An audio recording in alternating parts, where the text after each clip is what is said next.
matrix is a rectangular array of numbers. The augmented matrix of a system of linear equations is the matrix whose rows are coefficient rows of the equations. So for example, the system of equations given by x plus y equals 3, x minus y equals 1, has an augmented matrix where the entries in the matrix are the coefficients of that equation. So 1, 1, and 3, 1, negative 1, and 1. Now, given a matrix, we might ask, what can we do with the matrix? So here's an equation, which we'll call E1. In matrix form, it might be R1, meaning row number 1. We can, for example, multiply by a constant. Here we multiply by 2. So in equation form, we end up with something that looks like 4x minus 2y equals 6. But in matrix form, multiplying row 1 by 2, we get 4, negative 2, and 6. We can also add to the equation, x plus y equals 1, for example. So we can add a different equation to the existing equation. So if x plus y equals 1 is our second equation, called E2, we can add E1 to E2. So adding x plus y equals 1 to 2x minus y equals 3, we get 3x plus 0y equals 4, or in matrix form, 3, 0, 4. We call these elementary row operations. There are 3 basic types. We can replace row 1, row I, by a times row I, where a is non-zero. So in words, what we're doing is multiplying or dividing a row by a non-zero number. Second thing we could do is replace row I by row I plus or minus b times row j. So we can multiply a row by a non-zero number and add that or subtract that to a multiple of another row. The third thing we could do is switch the order of rows. This is equivalent to switching the order that we write the equations. And while it doesn't make any algebraic difference, it occasionally makes things more convenient. For types 1 and 2, we write the instruction for the row operation next to the row we wish to replace. So let's see some examples. We want to replace row 2 by 3 times row 2. So we start with 1, 3, negative 4, 0, 4, 2. And then if we multiply that by 3, at least row 2 by 3, we end up with 1, 3, negative 4 on the top row. It remains unchanged. And 0, 12, and 6 on our second row. So we just multiplied each component by 3. Type 2 is to replace a row by, or in this case, replace row 1 by 4 times row 1 minus 3 times row 2. So we're going to leave row 2 alone, 0, 4, 2, and we're going to replace row 1, the 1, 3, negative 4, by 4 times row 1 minus 3 times row 2. So if we look at the first, we'll look at the 1. 1 times 4 is 4, minus 3 times 0. So we get a 4 in row 1, column 1. We look at column 2. 4 times row 1 is 12, minus 3 times 4 is 0. So we get a 0 in row 1, column 2. Finally, we look at column 3. 4 times row 1 is negative 16, minus 3 times 2 gives us negative 22. So our new row 1 is 4, 0, negative 22. Finally, we can swap 2 rows. So given our matrix 1, 3, negative 4, 0, 4, 2, and 1, 2, 3, we can swap the first 2 rows, putting the row beginning with 0 in the first row position.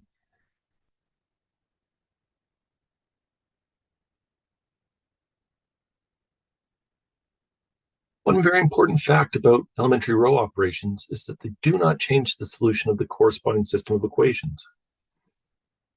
And we can always reverse the operation.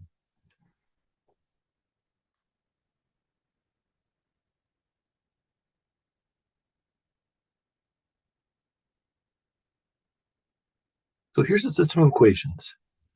Negative 2x over 3 plus y over 2 equals negative 3. X over 4 minus y equals 11 over 4. Now we can take that and we can convert it to a matrix. Negative 2/3, a half, negative 3, a quarter, negative 1, and 11 over 4. If we want to solve this system of equations using this matrix, the first step is clear any fractions or decimals. So I'm going to take row 1, and I'm going to multiply it by 6. I'm going to take row 2, and I'm going to multiply it by 4. If I do that, I get a matrix that's all integers.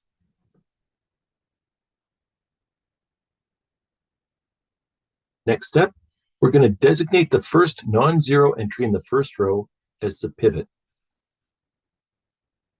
So our negative 4 is the pivot. It sits in row 1, the pivot row, and column 1, the pivot column. What we're going to do is we're going to use the pivot to clear the column. So what we want is a matrix where the first row looks like negative 4, 3, negative 18, and then everything else in the pivot column is zeros.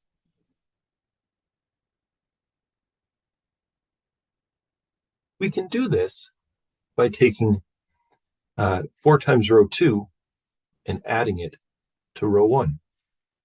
And we'll replace row 2 by that sum. So our new row 2 is going to be 4 row 2 plus 1 row 1. So if we go term by term, 4 times 1 is 4, plus negative 4 is 0. 4 times negative 4 is negative 16, plus 3 is negative 13. 4 times 11 is 44, minus 18 is 26.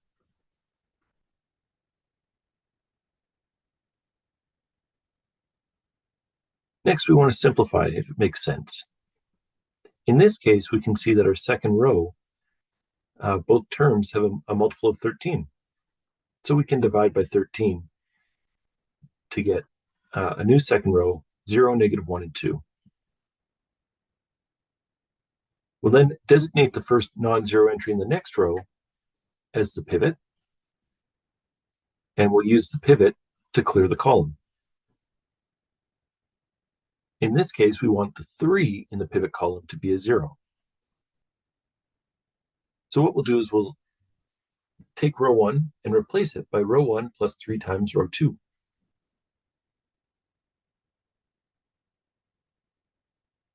So row 1 becomes negative 4 plus 3 times 0, which is negative 4. Second column, we get 3 plus 3 times negative 1, which is 0.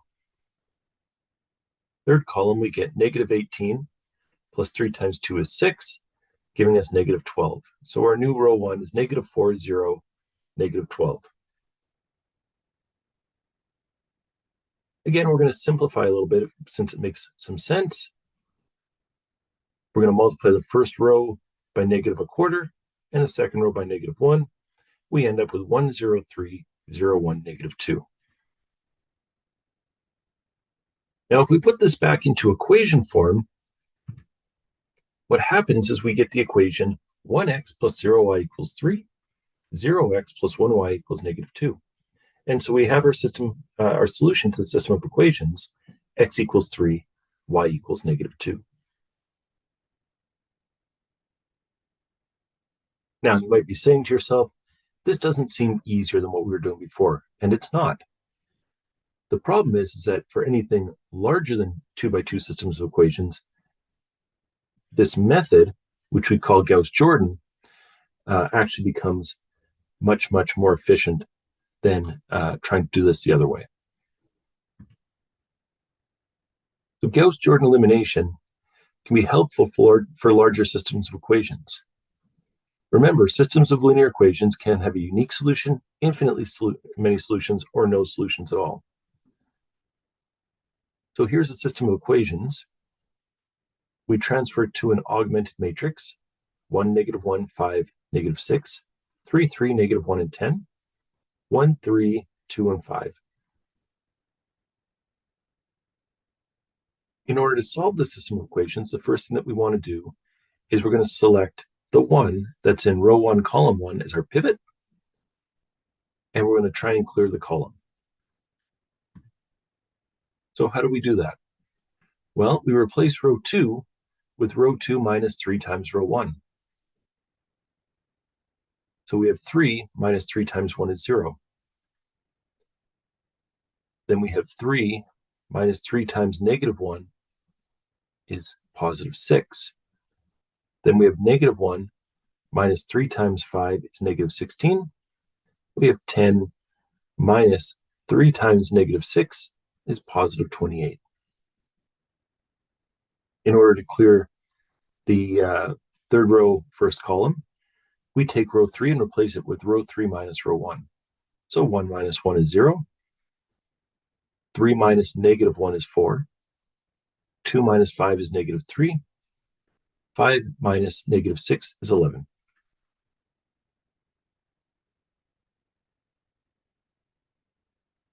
Next, since row 2 is all even, we're going to divide out the common factor of 2. So row 2 is going to be replaced by a half row 2. So our new row 2 is 0, 3, -8, and 14. Now that we've got the first column with a 1 as the pivot and all zeros underneath, we then move down to the second row and we start worrying about the 3. The 3 is going to be our new pivot, and we want to eliminate the -1 and 4. To do so, we're going to replace row 1 by 3 times row 1 plus row 2, and we're going to replace the second row by 3 times row 3 minus row 4 row 2.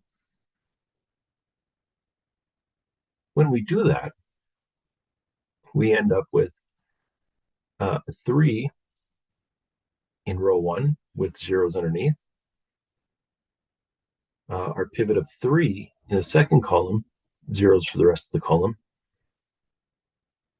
and then a third column with a 23. But because both numbers have a factor of 23, we're in fact going to simplify that. And we'll replace row 3 by 1 over 23 times row 3. We end up with a row that's 0, 0, 1, -1. We can then use the 1 in row 3, column 3 to clear the 7 and the -8. So row 1 is going to be replaced by row 1 minus 7 row 3. Row 2 is going to be replaced by row 2 plus 8 row 3. And notice what we have. When we clear out any common factors, we've got x is equal to 1, y is equal to 2, and z is equal to -1. So the solution here is unique: 1, 2, -1.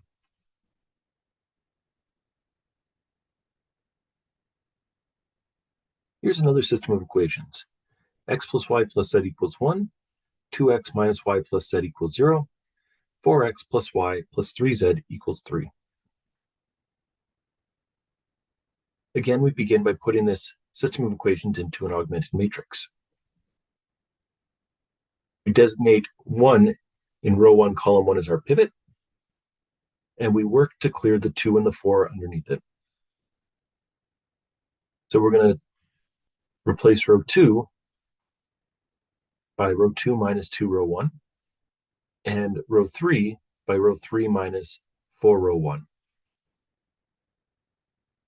Now that we've cleaned out the first column, we then go to row 2 and look for the first non-zero entry, in this case -3. We're going to use that -3 as our pivot and clear the rest of the column. We do that by replacing row 1 with 3 row 1 plus row 2, and we replace the bottom row by row 3 minus row 2. This gives us a system of equations that's 3, 0, 2, 1, 0, negative 3, negative 1, negative 2, 0, 0, 0, 1. Notice the last equation is 0x plus 0y plus 0z is equal to 1. And so the system is inconsistent and has no solutions, since 0 cannot equal 1.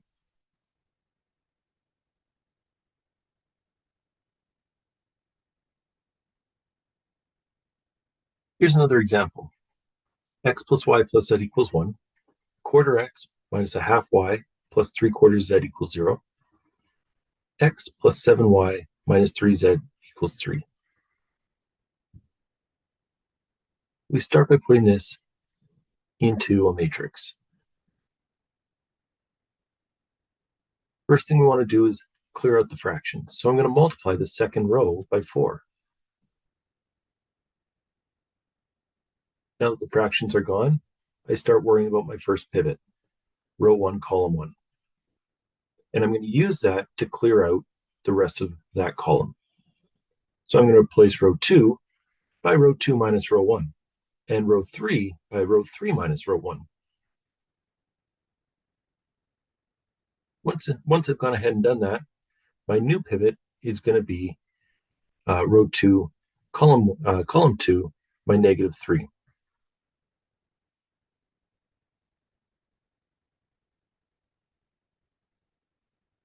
I'm going to also simplify our third row by clearing out a common factor of 2. So I'm going to multiply row 3 by a half. I'm now going to worry about clearing column 2, so the 1 and the 3. So I'll replace row 1 by 3 row 1 plus row 2, and I'll replace row 3 by row 3 plus row 2. This gives us a column where everything is 0 except for our pivot, negative 3. We notice, however, what this has done to our last row. 0x plus 0y plus 0z is equal to 0. Essentially an equation that says 0 equals 0. So this system must have infinitely many solutions, because we have two equations, 3x plus 5z equals 2, and negative 3y plus 2z equals negative 1. And so for any given z, we can figure out what the x and y value are for that particular z.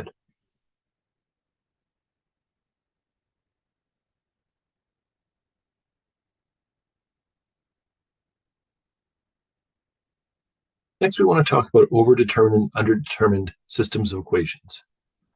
Systems of equations with more equations than unknowns are called underdetermined. Systems with fewer equations than unknowns are called overdetermined. If a system has a row of all zeros, one of the equations was redundant and unnecessary. So here's an example.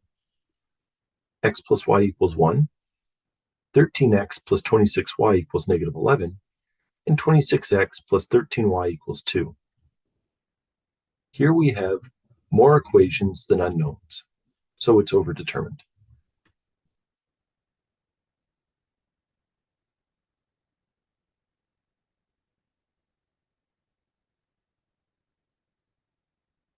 So we turn this into a matrix.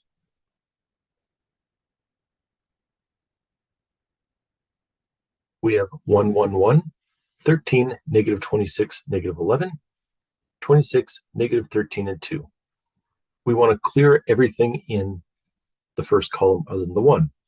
So we replace row 2 by row 2 minus 13, row 1, and we replace row 3 by row 3 minus 26, row 1.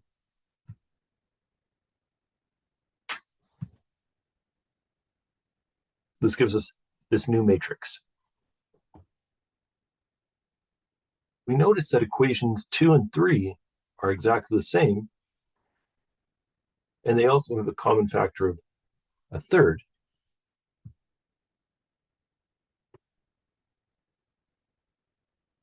So if we look at our pivot, negative 13, we can clear out that column, but by doing so is going to give us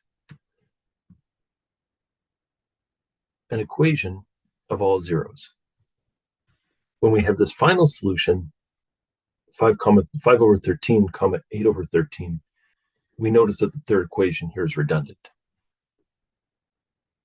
A matrix is said to be in reduced row echelon form if it satisfies the following properties. Property 1, the first non-zero entry in each row, the leading entry of that row, is a 1. Property 2, the columns of the leading entry are clear. That is, they contain zeros in every position except for the leading entry. The leading entry in each row is to the right of the leading entry of the row above, and any rows of zeros are at the bottom.